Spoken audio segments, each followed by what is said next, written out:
এই দৃশ্য দেখে কে বলবে এটি গাজা অথবা সিরিয়া নয়, আমেরিকার ত্রাণ শিবির। ত্রাণের জন্য মরিয়া হয়ে উঠেছে আমেরিকার ধনাঢ্য হাজার হাজার মানুষ, যারা মাত্র কয়েকদিন আগেও ছিল কোটি কোটি ডলারের মালিক। তারাই আজ পথের ফকির। এক বেলা আহারের জন্যে ত্রাণের পেছনে ছুটছেন তো ছুটছেনই, অথচ এই আমেরিকায় যখন গাজার নিরীহ মানুষের ওপর ইসরায়েল হামলা চালিয়ে সবকিছু বোমার আগুনে পুড়তে দেখে একটু আহা উহু শব্দ উচ্চারণ করে না।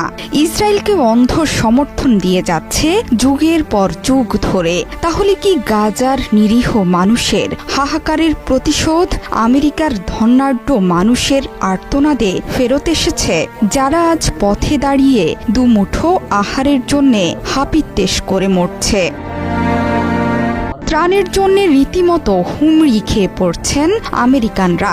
এমন দৃশ্য পুরো বিশ্বের মানুষ দেখবে সেটি কখনো চিন্তার মধ্যেও আনেনি কেউ। সেই ঘটনাই ঘটছে আমেরিকার বড়লোকদের পাড়া বলে খ্যাত লস অ্যাঞ্জেলেসে। বড় বড় ধনকুবেররা এখন রাস্তায় নেমে পড়েছেন, চাইছেন সাহায্য। দাবানলে ক্ষতিগ্রস্ত আমেরিকানরা জড়ো হয়েছেন আর্কেডিয়ার বিশাল বড় ত্রাণ শিবির সান্তা অনিতা পার্কে।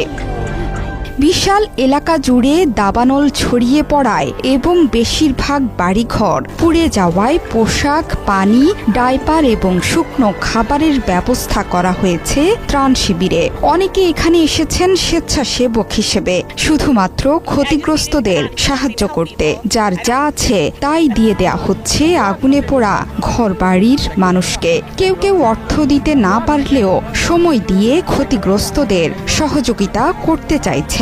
কেউ কেউ দমকল কর্মীদের মাঝে বিতরণ করছেন খাবার।